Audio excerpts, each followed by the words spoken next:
I never thought a shared pizza and a half-sarcastic roommate agreement would change my life. But here I am, sitting in the passenger seat of his car, headed toward something that feels a lot bigger than the weekend hiking trip we'd casually planned 3 months ago. The road ahead stretched into rolling hills and sunburnt trees, the kind that looked painted on the horizon, motionless, no matter how fast we drove. He tapped his fingers on the steering wheel, humming off-key to a song we both claimed to hate, but somehow knew all the lyrics too. That's just how things were between us. Familiar, easy, too easy. His name, let's just call him my roommate. For now. 2 years ago, I met him through a university housing board. We were both tired of strangers and flaky softies, and something about his profile photo, his lopsided smile, probably made me click message without overthinking. And now, he knows how I take my coffee, what snacks I hide in the lower drawer, and which parts of my past I never talk about out loud. But what he doesn't know is that somewhere along the way I looked at him changed. It wasn't dramatic. No cinematic moment. Just ... a quiet shift. I started noticing the curve of his jaw when he laughed too hard, how his eyes wrinkled when he focused, and the way he absent-mindedly leaned against door frames like he owned the space around him. I caught myself lingering on his voice, replaying jokes that weren't even that funny. I started pretending I was still awake during his midnight kitchen raids, just to hear him ramble about his day. I told myself it was harmless. I told myself it was nothing, that it couldn't mean anything. But now, trapped in this car with him for the next 2 hours and change, I wasn't so sure anymore. He glanced over and grinned. "You're quiet. That's not like you." Thinking about how I'm going to out-hike you again. I rolled my eyes, instinctively matching his energy. "Please, you couldn't out-hike a hungover toddler. I'm just conserving energy for the part where you inevitably whine halfway up the hill." Touché. We fell into silence again. Not awkward. Comfortable. Too comfortable. He drummed the dashboard with 2 fingers. "You packed the trail map, right?" "Yeah," I muttered, tapping the zipper of my backpack like it was some kind of proof. "And the extra power bank? And the sunscreen you always forget?" He shot me a mock-offended look. "Wow, you really think I'm that helpless without you?" "You are, and I love being the one you need." I didn't say it. Of course, IDIDN, single quotes, instead. I smirked. "You'd probably try to tan with coconut oil and end up a fried tomato." He laughed a full, head-thrown-back laugh that made my chest twist. God, that sound. I lived for that sound. I wanted to bottle it up and keep it on a shelf beside the things that made life a little less heavy. We drove deeper into the countryside, the world slipping quieter with each mile. Our weekend destination was a cozy wooden cabin on the edge of a hiking trail loop, tucked between whispering trees and a small lake we planned to kayak across. No service, no work, just him, me, and the things we didn't say. He reached over to turn the volume down, his knuckles brushing mine briefly. I froze, just for a second. He didn't notice, or maybe he did, and pretended not to. That was the thing. The moments that felt like accidents, or maybe invitations. His touch, his jokes, the way he lingered when he passed by me in the kitchen. The way his eyes lingered a second too long when we locked gazes across a room. Or maybe it was all in my head. Maybe I was just another roommate to him, someone to split rent and share chores with, someone to make small talk with on road trips and laugh with during movie nights, nothing more. But then he said something that lodged itself into my chest like a small, burning matchstick. "You ever wonder if these trips are the best parts of our lives?" he asked, not looking at me, and I couldn't help but answer too honestly. "Only when I'm with you." Something shifted in the air, just slightly, enough that I held my breath. This weekend, I had a feeling something was going to change, and deep down, I wasn't sure if I was ready, but I wanted it. God, I wanted it.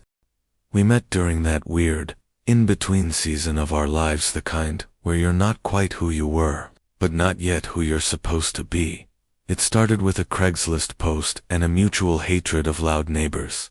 He showed up to the apartment with a duffel bag and a half-eaten granola bar, glanced around the living room like he was bracing for disappointment, then grinned at me like we'd already been friends for years.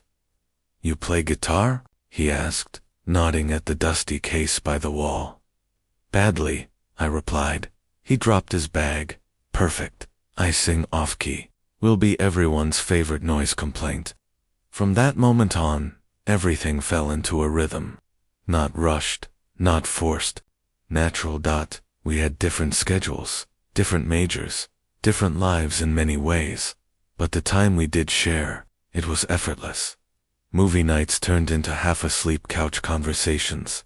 Grocery runs turned into debates about cereal brands and which snack could survive an apocalypse. We'd fall asleep with sitcoms murmuring in the background.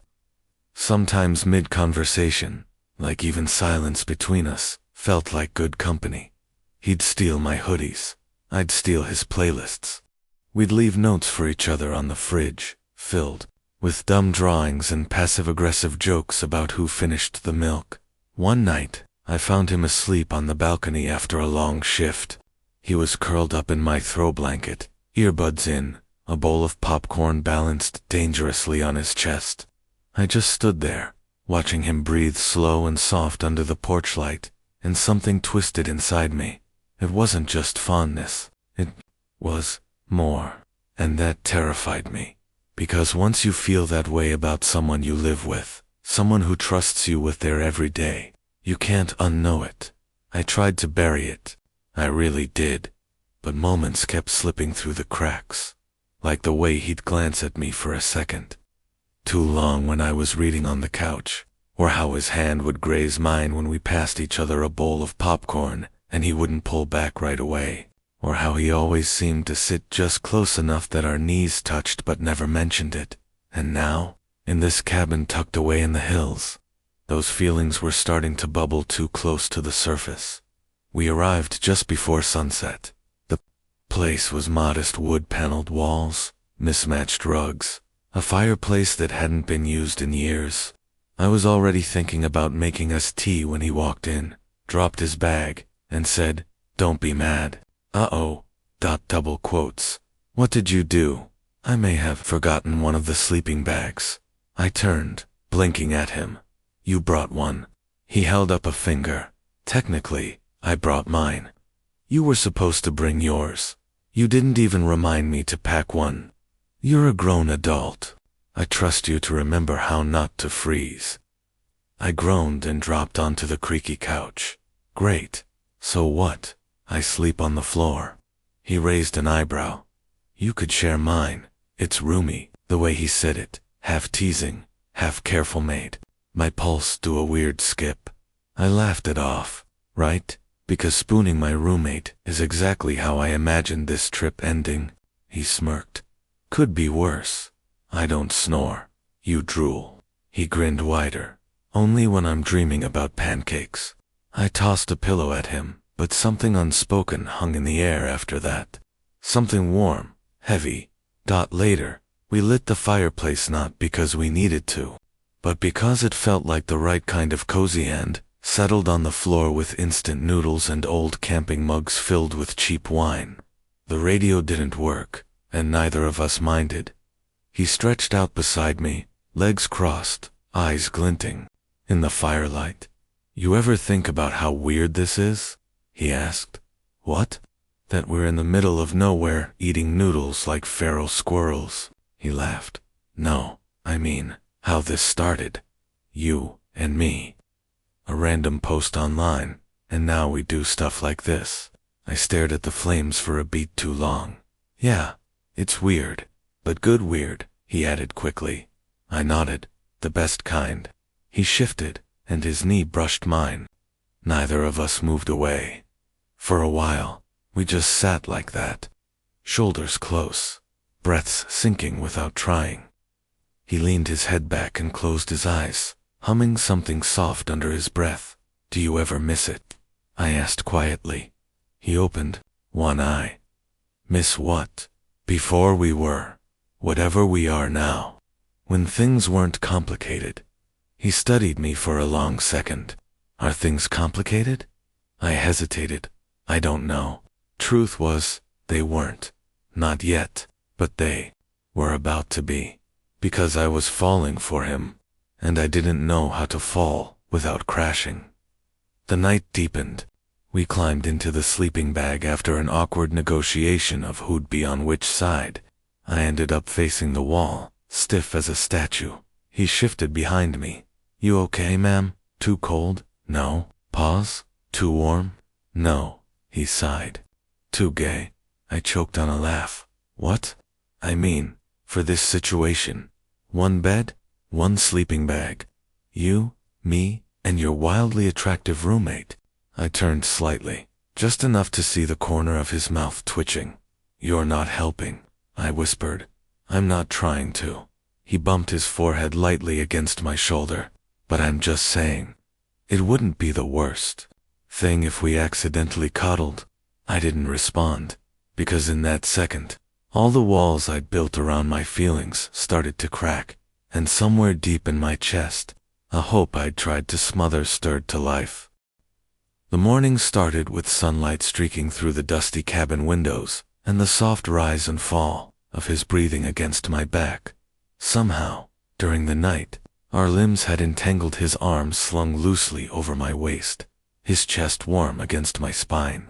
I stayed still for a moment, barely breathing, heart hammering so loud I swore he could hear it. He mumbled something into my shoulder, something incoherent, half-dreamed, but it made me shiver. God, I didn't want to move. I also didn't want to stay like this and lose myself completely. I slowly peeled his arm off and rolled out of the sleeping bag, pretending I wasn't emotionally unraveling. He stirred but didn't wake. His hair was messy, a few strands curled against his cheek. He looked so soft, so unguarded. I busied myself with the kettle, telling myself it meant nothing. Just comfort, just habit, just you. Ran away, he said behind me, voice still gravelly from sleep. I jumped. I made coffee. He grinned. That's not a denial. I turned, arms crossed over my chest. You were basically using me as a pillow. Yeah. He yawned and stretched, his t-shirt riding up slightly, revealing a sliver of skin above his waistband. And I regret nothing. I stared at the kettle like it held answers to questions I wasn't brave enough to ask. After a rushed breakfast, we set off on the hiking trail behind the cabin. The day was warm, the sun filtered through tall trees in golden patterns. He walked ahead of me, backpack slung casually over one shoulder. Humming again. I watched the way the sun kissed his skin, the curve of his shoulders, the confidence in his stride. And I kept wondering how long had I been memorizing him without realizing it. About halfway up the trail, the small complication finally hit. My boot caught on a rock, ankle twisting hard. I cried out and dropped to one knee. He was at my side in seconds. Hey, what happened? You okay? Ankle, I winced. Pretty sure I just made a very dramatic enemy of gravity. He crouched in front of me, concern shadowing his face. Can you move it? I tried. Pain shot through me like static. Yeah. Nope. Not good. We'll head back, he said, without hesitation, already shrugging off his pack. Here, lean on me. I can. You can barely stand, he cut in, looping my arm over his shoulder. Don't argue. You suck at arguing when you're hurt. I argue beautifully. Thank you, I muttered. We hobbled slowly back down the trail. Every step jarred my ankle, but that wasn't what made it hard to breathe. It was how close he was. His body against mine, his hand steady at my waist, his face inches from mine when he turned to ask, still breathing. Barely. Halfway down, we paused beside a mossy outcrop. He gently eased me down onto a flat rock and sat close to close. I think we should wait here, he said, catching his breath. Let the pain settle before we keep going. Or I'll carry you, and you'll owe me eternal back rubs. Tempting offer, I mumbled, trying not to look at his mouth. He offered me water, and without asking, reached forward to check my ankle. His fingers were warm and gentle, brushing against the skin above my sock. I flinched. "Sorry," he said softly. "No, just cold hands," I lied, but my voice cracked on the words. He looked up at me then. Really looked. His eyes held something: hesitation, curiosity, something deeper I couldn't name. For a long second, neither of us moved. I could feel his breath, see the pulse in his throat. He blinked, then smiled. "You're so bad at hiding pain. It's not just the ankle." The words slipped out before I could stop them. His expression shifted: surprise first, then confusion, then something like ... recognition. He didn't press. Instead, he said, "I know," and just like that, the air changed. We sat in silence. Birds chirped lazily above. The wind brushed through leaves, quiet and gentle. I wanted to reach for his hand. I wanted to lean into him and see if he'd lean back, but I didn't, because if I did, everything might change. "You ever think about why we're so comfortable together?" he asked suddenly, his voice low. I looked at him. "What do you mean?" "I mean, we do everything couples do. We bicker over snacks. You know when I'm sad, even when I don't say it. I cook. You clean. We watch trash TV and fall asleep on the couch." My throat tightened. "Yeah, so why does it still feel like something's missing?" I froze. He wasn't looking at me. He was staring at the dirt beneath his feet, brows furrowed like he was fighting himself. I didn't breathe, because deep down, I'd thought it too. That strange void in the middle of our closeness. That ache for something more. When I didn't answer, he glanced at me, almost nervously. "You feel it too, right?" I nodded. "All the time." Something passed between us in that moment, raw and terrifying and real. He leaned back on his palms, exhaling. "I keep thinking about last night." My chest clenched. "What about it?" I think. "I didn't move my arm on purpose. When I woke up, I knew you were there, and I didn't want to pull away." His words hit like a soft blow, gentle, but knocking the air from my lungs. "You didn't have to say that," I whispered. He turned toward me, expression open and vulnerable in a way I rarely saw. "I know, but I wanted to." I looked down at my hands. They were shaking slightly. "What if we ruin this? What if we don't?" His voice was steady, but I could see the flicker of fear behind his eyes. He reached out then, not to grab, not to pull, just to let his fingers barely brush mine. My whole body stilled. "I don't know what I'm doing," he admitted, "but when I woke up and you weren't there, it felt wrong, like something was missing. And I just kept thinking, what if we stopped pretending this is just friendship?" "I'm scared," I said, so quietly it barely counted as sound. He squeezed my fingers. "Me too." The moment hovered between us like held breath. "I want to be close to you," I said finally, "but not just because we're crammed in a sleeping bag or stuck in the woods." His hand slid fully into mine. "Then let's figure it out. Together." We sat like that for a while, not saying much, not needing to. His thumb traced soft circles on my knuckle, like a quiet promise. Eventually, he helped me to my feet. We moved slowly, carefully, his arm around me once again, but this time, not just to support my ankle. It was something more. It meant something now, and even though nothing had been officially said, nothing was the same anymore. We were stepping into new territory, together. The walk back to the cabin was slow.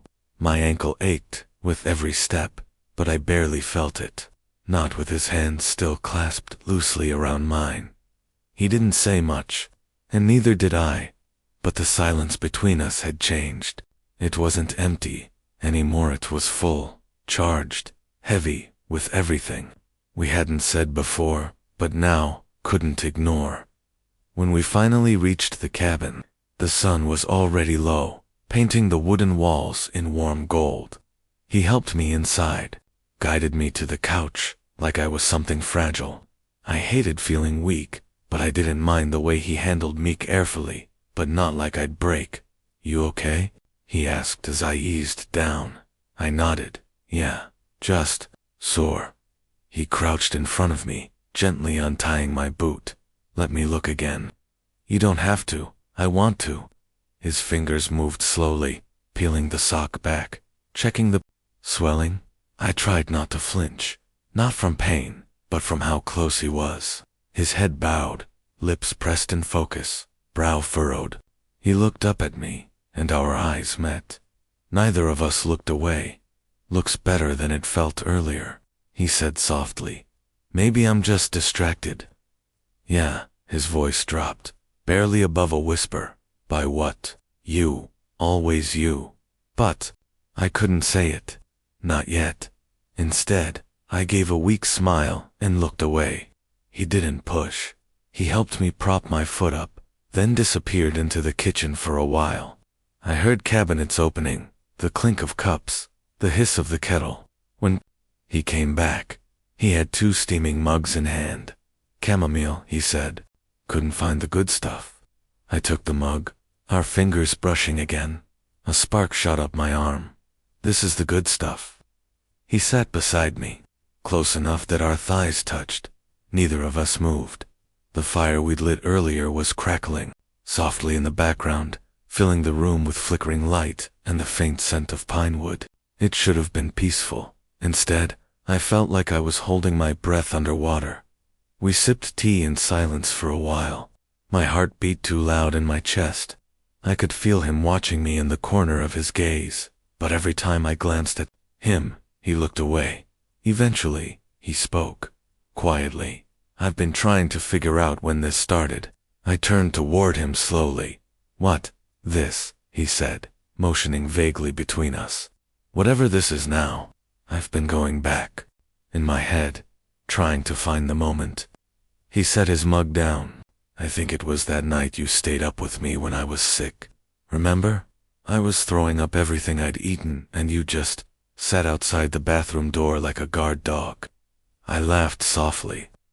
"I wasn't going to let you die from bad sushi." "No, but you stayed," he said, eyes locked on mine. "Even after I told you not to, even when I was a total mess, you stayed. And I think that's when I realized you weren't just my roommate." I didn't know what to say. My throat felt tight. I kept trying to convince myself it was nothing, he continued, that I was just confused, or imagining things, or maybe I just liked the idea of someone caring that much. He paused. "But I don't think I imagined. The way you look at me sometimes." My mouth went dry. "You look at me like I matter," he whispered. "Like I'm seen." "You are," I said, voice barely holding. "And the way I feel when you're around." He trailed off. I haven't felt like this in a long time, maybe never. I swallowed hard.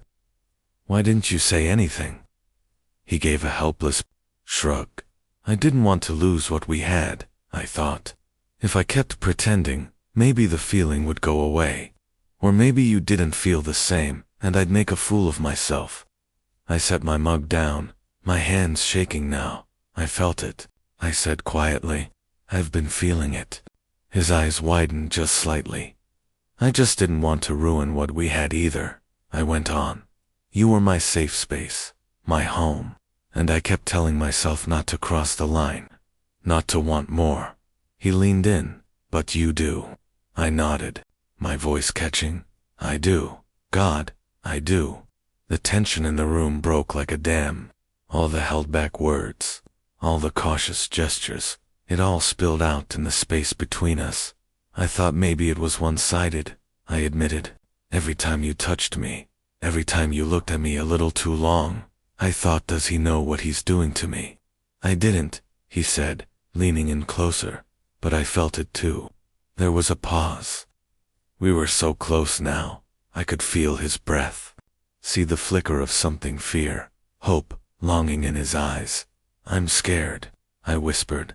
"Me too," he replied. But I want this, I breathed. Then take it. His voice cracked on the words. That's when I leaned forward, hesitant, shaking, like I was approaching the edge of something I couldn't come back from. He met me halfway.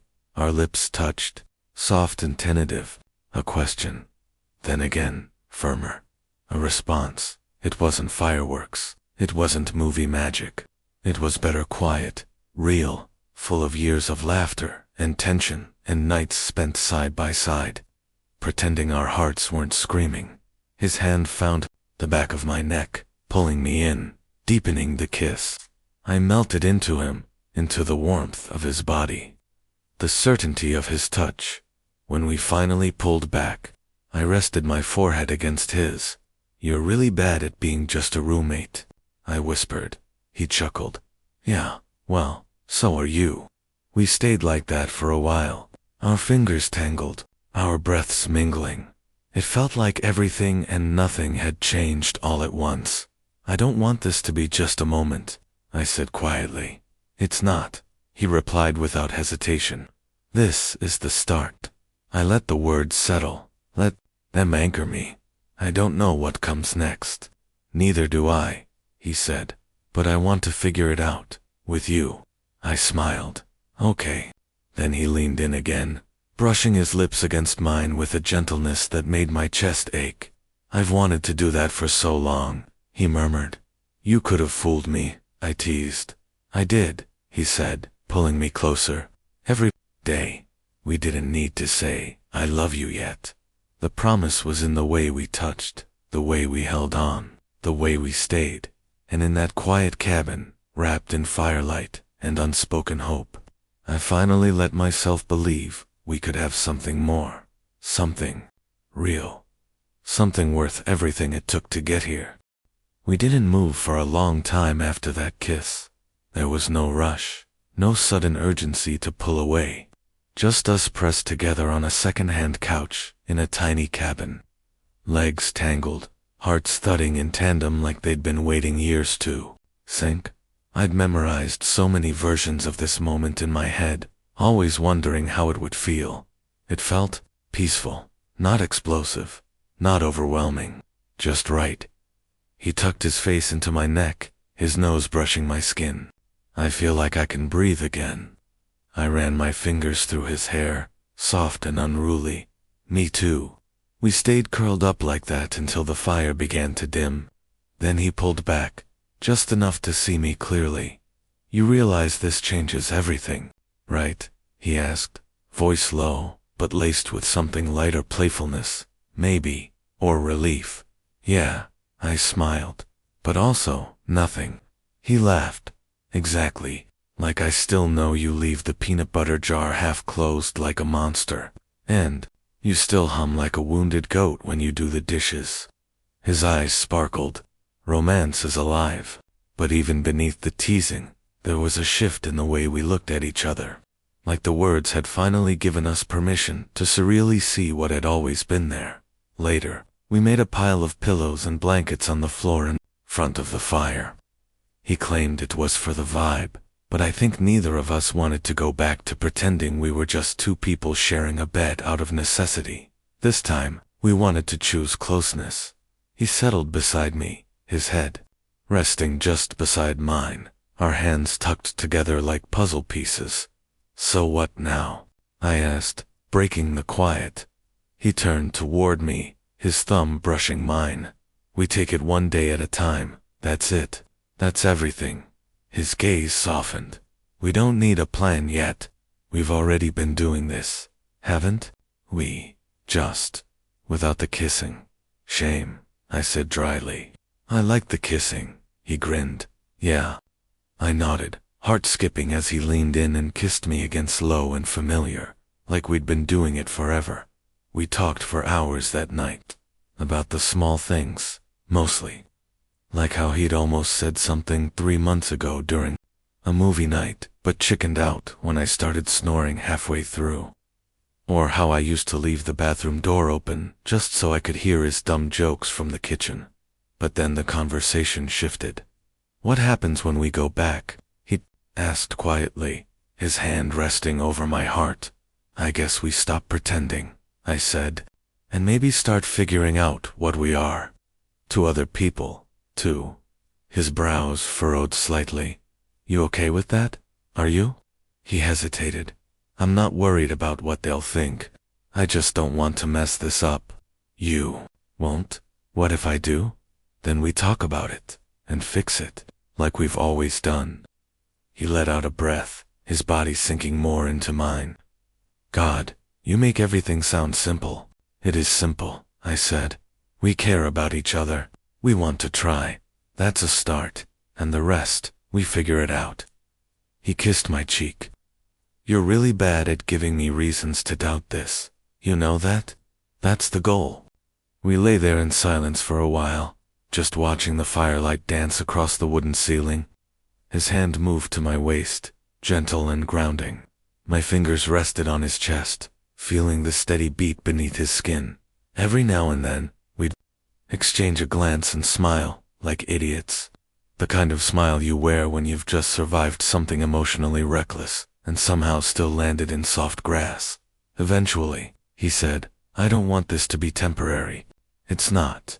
I mean, like, I want the awkward morning coffees, and the laundry fights, and the late-night snacks we pretend are meals. But I also want. He paused, searching for the words. I want you. All of you. Not just the roommate version. I turned toward him fully. Then take me. All of me. He reached up, cupping my cheek, and for a second, neither of us smiled. It was too full, too serious, but not scary, just true. When we finally fell asleep, our limbs tangled again. It didn't feel accidental. It didn't feel like a mistake we'd untangle in the morning. It felt like the beginning of something we'd both been too afraid to hope for until now. The snow had melted by morning. What once trapped us in shivering, uncertain, scared of what would change was now retreating, as if nature had done its job and quietly bowed out. He was already up when I opened my eyes, standing barefoot in the doorway with a steaming mug in his hand, wearing my hoodie like he owned it. Morning, I said, my voice still rough with sleep. He turned, that familiar half-smile blooming. Hey, there you are.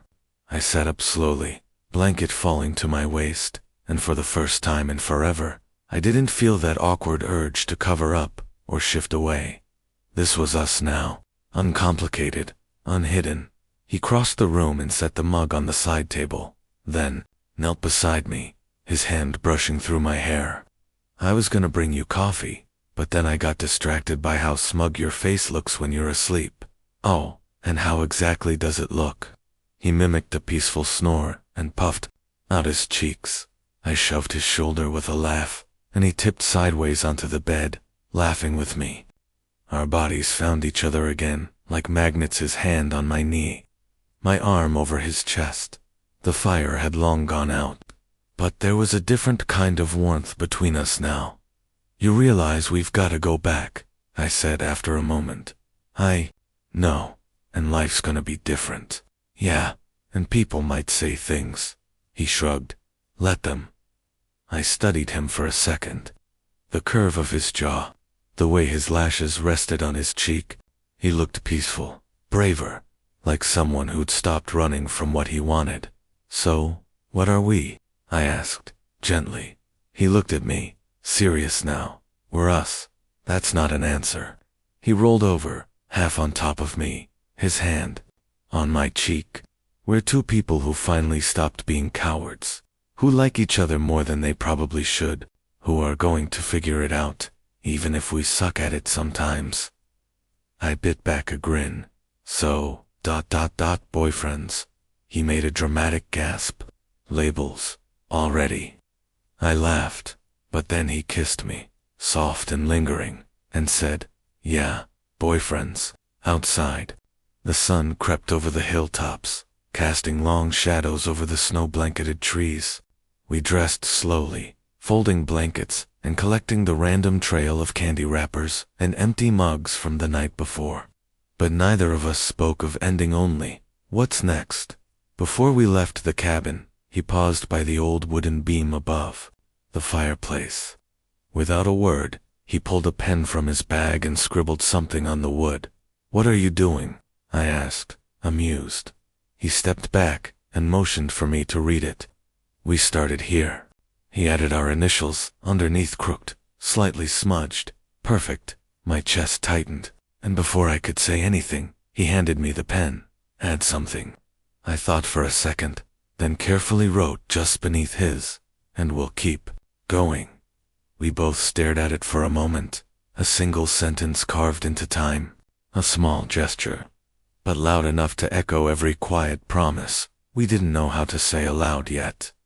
On the drive back, the roads were clearer.